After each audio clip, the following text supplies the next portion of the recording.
Hi guys! I'm Ramil Pastrana. Dito tayo ngayon sa isang napakagandang resort sa Dasmariñas, Cavite, located po sa Ginaldo Highway sa may Agustin Grove. Ang ganda po ng lugar at ma-enjoy nyo pag inyong pupunta dito. This property is for sale. Magugustuhan nyo po siya pag itong mapuntahin nyo. So guys, let's go! Gusto ko pong ipakita sa inyo ang mga amenities po ng lugar na to. Guys, ito po yung mini pavilion. Ito pong place na to. Ang ganda po ng mini pavilion, and this is our swimming pool. Magandang swimming pool. Ito po, ito ay nasa Swiss Resort po tayo. At ito po yung kids para sa mga bata. Ito po ang kids swimming pool. And guys, this is a mini pavilion. Ito po, at marami din po ditong nag-i-enjoy na nagsuswimming. Yan, ito po. At ito guys, pupunta naman tayo sa ating mga rooms. This is composed of 13 rooms. Ito po yung una sa isang room dito. Tingnan, pasukin natin guys. Pasok tayo. Wow, napakabango at napakagandang room na ito. Ito po ang isang room. Ito po yung sa baba at meron pa rin ito sa taas. Ito po yung upstairs. So ito po yung CR. Napakalinis. Malinis na CR. Ayan. So mayroon din pong TV. Provision na TV. And this resort is inspired by Swiss. Mga Swiss, oh. So, akit tayo guys, taas, samahan niyo ako. Nandito tayo sa attic nila. This is good for 2 person. Ito po, so side na to. And ito naman po ay another 2. So, asya po itong 4 katao. So, this is attic. So, aside from those sa baba. Okay guys, ito pang ibang mga room ng mga kasama sa 13 rooms ito. Pre-birds na nakalagay dito. At saka fully air condition ito. Napakaganda sa loob. Ayan. At ang ganda rin po yung mga halaman dito at napakalinis na resort dito po sa lugar po ng Dasmariñas. Tingnan po yung swimming pool, napakaganda. Pakalinis din yung mga tanim, ang ganda-ganda po. So another one, ito na po ang Ticino na room. Ayan, ang ganda rin po niyan sa loob. Kung makita nyo guys, pwede nyo pong mabisit dito. At makita nyo, magugustuhan nyo ito pag kayo po ang makapasyal sa lugar na to. Ito po yung another room ulo, si Bern. Ating mga clients dito is mga foreigner from Swiss. At dinadayo siya ng mga foreigner. Kaya napakagandang makita nyo po kung kayo po ang makapag-avail ng lugar na to. For sure, you're earning so much. And I know if you have that business mindset, so marami kayong ma-enjoy dito. Ito po yung another room sa Basil. So ito po yung room na to. Another one. Ayan. Ito yung room na to. Ayan. So itong room na to, si Gibana. Ayan, itong Gibana naman. So this room is very clean, very nice, and still have an attic ito sa taas. So ang attic nito good for 4 person. Yan, na pwedeng accommodate. So mayroon pong sariling CR sa loob. Yan, so very nice. So ayan, so very neat to, very clean. Ayan, ito po yung attic. Akyat pa tayo. Yan, another pwede itong yan. This is good for family. Yan, eto po. Okay guys, ito yung attic. Napakagandang attic nila. So, good for family talaga to. So, pasyalan nyo na. Tingnan nyo at sure, gusto nyo po napakaganda at makalinis. Ayan guys, sige, tuloy tayo sa ibang mga rooms. Ang ganda nito, ang lahat ng mga rooms dito guys is may aircon at may heater din. Kaya, hindi hassle sa inyo dito. So, itong isang room, yan. Ito naman po yung room, good for 2 person guys. So tingnan natin. Yan. Buksan natin. Wow. This is good for 2 person. Very nice. Wow, ito yung kama nila. Ito yung CR. Yan. This is good for 2 person. And with air condition, heater. Ayan, napakaganda po ng room na to. Kaya very relaxing and mag-enjoy kayo dito sa lugar na to. So, let's go. Let's proceed to the next. Ito yung CR. Ayan. Guys, pag dito kayo nag-booking, ito yung balcony na room balcony. So guys, pag nagbe-breakfast kayo, makita nyo itong napakagandang swimming pool. Ayan. So, ma-enjoy nyo po yung ang environment dito. Kaya for sure, marirelax kayo dito. At talagang ma-experience ninyo ang ganda ng Swiss Resort. Yan, tara guys, akyatin natin ito sa second floor. Ito po yung good for 2 person na pwede mag-stay dito ng overnight. So tara, tingnan natin. At kung ano ang ganda ng taas nito. Yan. So ito pong hagdan pa lang ay napakaganda na. at ilang rooms dito na makikita natin. So, 3 rooms. So, we have 3 rooms. So guys, tingnan po natin ano ang sa loob ng wow, this is good for 2 person. Ganda. So, we have TV here, air condition. Ayan. So, with sariling CR nandito sa loob. Ito po yung CR. Kaya hindi na hassle para bumaba pa kayo kasi may sarili na po siyang comfort room. Okay. Taragay, baba tayo. Tingnan naman po natin yung mga sa detour na pwede nating makita.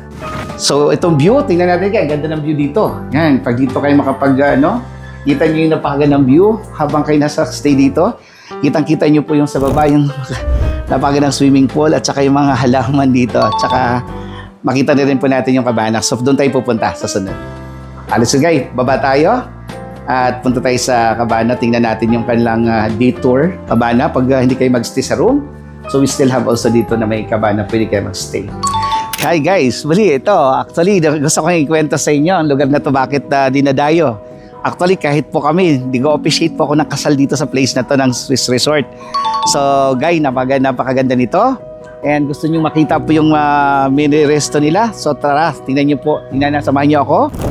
Let's go, guys. Tingnan natin ang kanilang mini resto dito. So, pasok tayo. At makita nyo po, dito po kami nag-gather. So, pag mayroon po akong mga kinasal, isa rin po ito sa place na aking mas small gathering lang ng kasal. Ito po yung mini resto nila.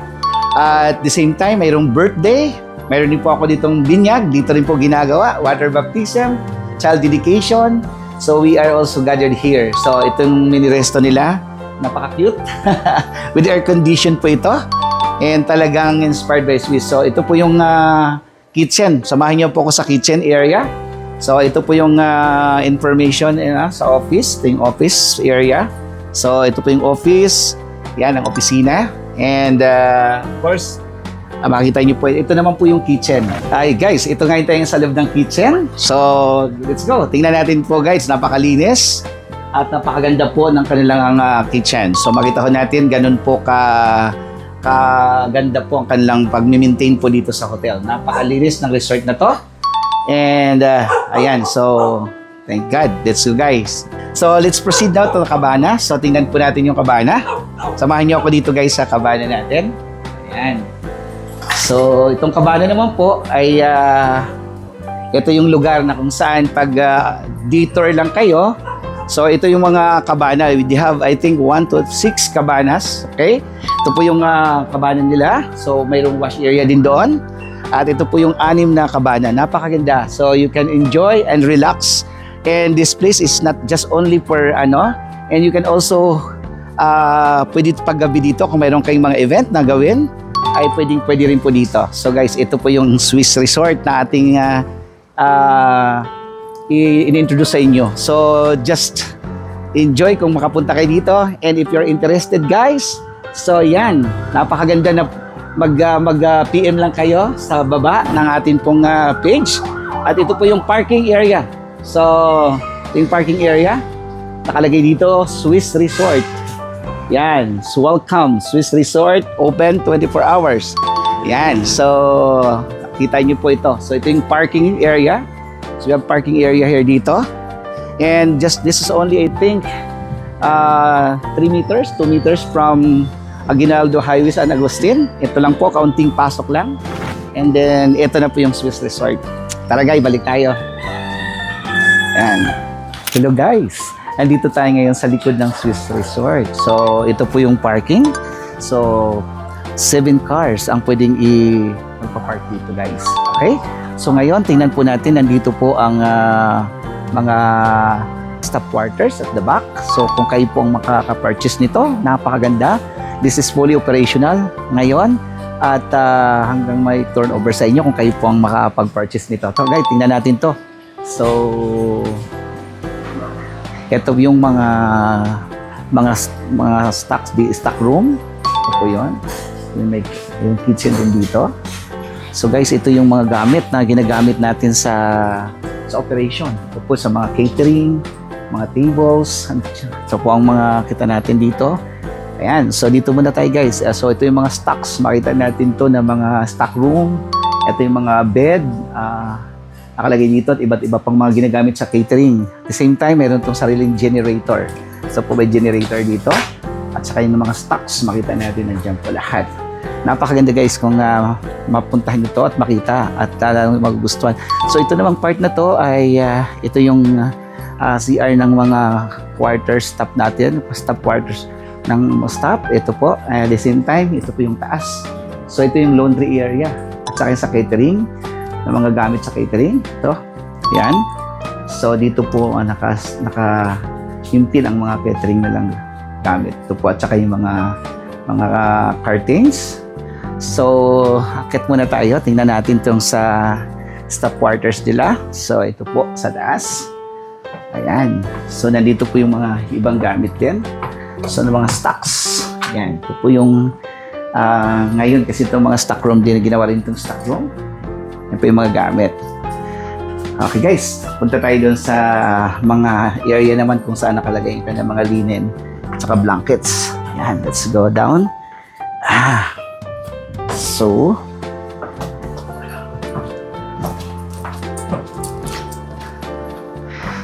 dito muna tayo. Ito yung sa mga stock room nila sa mga gamit. Ito po yung mga bowl, mga iba palang gamit dito sa loob ng resort. So this area naman guys, ito po napakagandang area nila, napakalinis. So ito yung mga linen, yan mga punda ng unan, mga towels, yan po, makita niyo towels. So fully operational po ito. Kung kayo po makapag-purchase nito, talagang operational lang kailangan yon for sure. Na-enjoy niyo po ito at you will earn much. Guys, let's go. At tingnan din natin ito sa kabilang part. So napakalaki pa ng kabuuan nito from at the back of the Swiss Resort. Napakalawak pa rin po hanggang likuran nito. Pwede pa kayo maglagay dito ng gusto nyo pong buildings or structure, and you can also put up a hotel. So yan, kaya maganda. So ito po yun, mga area na to. Kita nyo po lahat. Dito po ang laundry area. So once again guys, thank you so much. At alam ko na magugustuhan nyo ito. At saka dito po, tapunan po natin itong isang part naman sa likod na pwede nyo makita. So guys, ito naman po yung part ng part na kitchen. Napakaganda rin pong kitchen ito. Kaunting pahingahan at magre-relax at enjoy. Tingnan nyo po naman yun, ang mga glasses. Ang gaganda ng mga nakalagay dito. So guys, thank you. And puntahan nyo na lang at makita nyo ito at for sure magugustuhan nyo ito. So thank you. God bless.